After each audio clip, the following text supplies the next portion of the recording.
আসসালামু আলাইকুম। স্বাধীনতা পাওয়ার চেয়ে স্বাধীনতা রক্ষা করাটা সবচেয়ে বড় চ্যালেঞ্জ। কারণ স্বাধীনতা পাওয়ার জন্যে মানুষ যে কষ্ট করছে তার চেয়ে বেশি কষ্ট করতে হবে স্বাধীনতা পাওয়ার পরে যে কাজগুলি করতে হবে, সেটা হচ্ছে আসল চ্যালেঞ্জ। এখন স্বাধীনতা পাওয়ার উল্লাসে মানুষ এমন পাগল হয়ে গেছে যে মানুষ আর চারিদিকে কোনো কিছু খেয়াল করতেছে না। এই যে মনে করেন যে আপনারা কিসের জন্য দেশ স্বাধীন করলেন? এই অত্যাচারের হাত থেকে বাঁচার জন্য, যাতে এই দেশে নিরীহ মানুষের উপর কেউ আর অত্যাচার না করতে পারে। সেই জন্যই তো এই অত্যাচারীকে এই দেশ থেকে তাড়ানো হইলো। এখন এই অত্যাচারীকে তাড়াইয়া আপনারা আবার নিজেরাই অত্যাচারী হয়ে উঠতেছেন, নিজেরাই নিজেদেরকে মারতেছেন। এলাকার মধ্যে কে আওয়ামী লীগ করে, কে ছাত্রলীগ করে, তাদেরকে ধরে ধরে পিটাইতেছেন, তাদের বাড়িঘর জ্বালায় দিতেছেন। সেটা গেল, সেটা হচ্ছে আপনারা রাজনৈতিক আক্ষেপ থেকে করতেছেন যে 16টা বছর তারা আপনাদেরকে শোষণ করে গেছে, অত্যাচার করে গেছে। তো সেটার অবশ্যই সবারই আক্ষেপ আছে, কিন্তু দেশটা এই জন্যই স্বাধীন করা হয়েছে যে তারা ক্ষমতায় থাকলে তারা কখনোই এগুলোর বিচার করতো না। এখন যে সরকারি আসুক না কেন, এগুলার বিচার হবে। তো বিচার হবে এই ভরসায় না থেকে আপনারা আইন নিজের হাতেই তুলে নিতেছেন আর নিজেরাই ভাঙচুর করতেছেন। এটা তো ঠিক না। কারণ এখন 2জনকে মারবেন, আরও 10জন পলায়ে যাবে। তো 10জন যখন পলায়ে যাবে তাদের বিচারও হবে না। তারা যে অবৈধ পথে টাকাগুলা আত্মসাৎ করছে সেই টাকাগুলোও বের হয়ে আসবে না। তো আপনারা যত মনে মনে করেন যে আক্রোশ দেখাবেন মানুষের প্রতি, এই আওয়ামী লীগের প্রতি, তো তারা তত ভয় পাইয়া পলাইতে শুরু করবে। পলাইয়া গেলে তো আপনাদের মনে করেন যে এই আক্রোশের কোনো দাম নাই। কারণ তারা যদি পলাইয়া যায় তো তারা বাইরে গিয়া কম বেশি ভালোই থাকবে, কিন্তু দেশের যে সম্পদ লুট করে নিয়ে যাইতেছে এটা আর আপনাদের কপালে জুটবে না। তো সবাই, আওয়ামী লীগ হোক, ছাত্রলীগ হোক, যেই হোক, আক্রোশটা নিজেদের মধ্যে রাখেন, সুষ্ঠু একটা নির্বাচন হইতে দেন। এবং নির্বাচনের পরে যে তারা যেটা বলতেছে যে সুষ্ঠু আইন ব্যবস্থার মাধ্যমে তাদেরকে শাস্তি দেওয়া হবে, তো এইটার উপর ছেড়ে দেন। কারণ শিক্ষার্থীরা যে কথা দিয়েছে তারা সে কথা রাখছে এবং রাখতেছে। দেখতেছে না যে তারা, শিক্ষার্থীরা দেশ স্বাধীন হওয়ার পরে কিন্তু দৌড়ায় গিয়া গণভবনের লুটপাট শিক্ষার্থীরা করে নাই। যারা এর মূলে ছিল তারা কিন্তু পরবর্তীতে দেশটা কি করতে হবে সেটা নিয়ে ব্যস্ত আছে।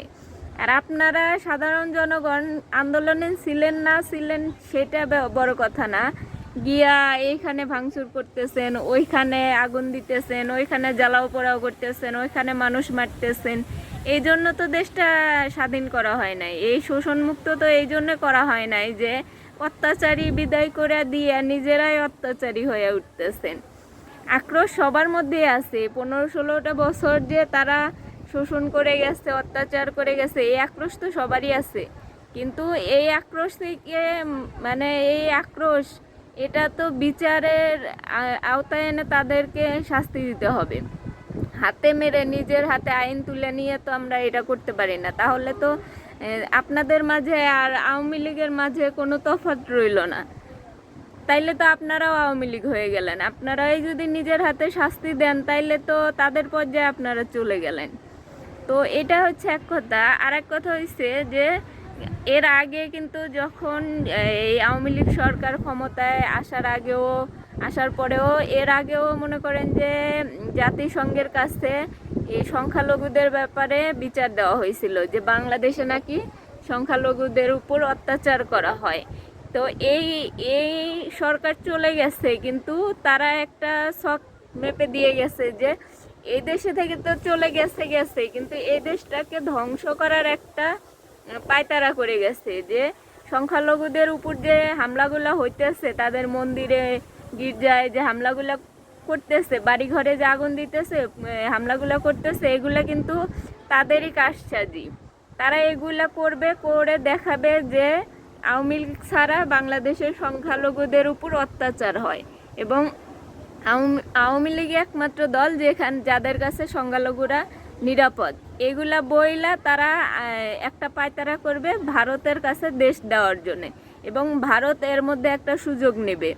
তো আপনারা এই সুযোগটা দিয়েন না, পারলে আপনারা আপনার আশেপাশের হিন্দু, বৌদ্ধ, খ্রিস্টান যারাই থাকুক না কেন তাদের নিরাপত্তা নিশ্চিত করেন, তাদেরকে কোনোভাবে হয়রানি হইতে দিয়েন না, নিজেরাও করেন না, হইতেও দিয়েন না। তো দেশটাকে আমরা সবাই মিলে সুন্দর করি। দেশ একজনের বাপের জন্য দেশটা স্বাধীন হয়েছিল না, আর আমরা যেহেতু সবাই মিলে স্বাধীন করছি, তো সবাই মিলে দেশটা গড়ার অঙ্গীকার করি, দেশের মধ্যে বিশৃঙ্খলা না করি। আর যতগুলা থানায় আগুন দেওয়া হয়েছে, থানায় ভাঙচুর করা হয়েছে, লুটপাট করা হয়েছে, আপনারা কি মনে করেন থানা কি পুলিশওয়ালাদের বাপেরা করে দিয়ে গেছে? পুলিশওয়ালারা কি তাদের বাপের সম্পত্তি? থানা এটা হচ্ছে সরকারের সম্পত্তি। এগুলাতে কেন আপনারা ভাঙচুর করেন, লুটপাট করেন?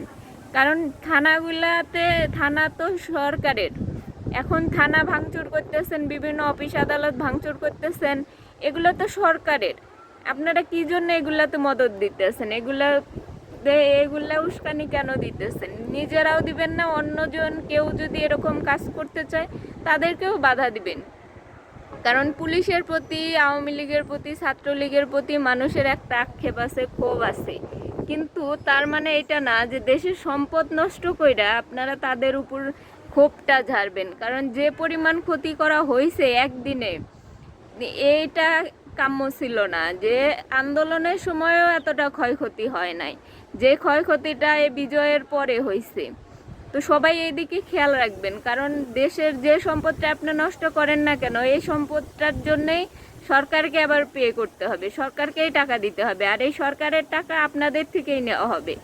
দেশটাকে যদি ভালো করতে চান, উন্নত করতে চান, তাইলে মনে করেন যে এগুলা ভাঙচুর হইতে দিয়েন না, আর যেখানেই হোক না কেন আপনারা বাধা দিবেন। কারণ এইটা সরকার চলে যাওয়ার পরেও এগুলা এই দেশে চলতেই থাকবে, কারণ ওরা চাইবে দেশের মধ্যে হাঙ্গামা দাঙ্গা ফ্যাসাদ করে দেশটাকে দেখাবে যে ছাত্ররা দেশ নিয়ে তারা অল্প বয়স চালাইতে পারে নাই, তারা ছেলে মানুষই করছে, দেশটাকে নষ্ট করছে, এইসব বলবে। আসলে আমাদের ছাত্র সমাজ কতখানি করতে পারে এটা আমরা সবাই জানি, এটা ইতিহাস থেকেই জানা যায়।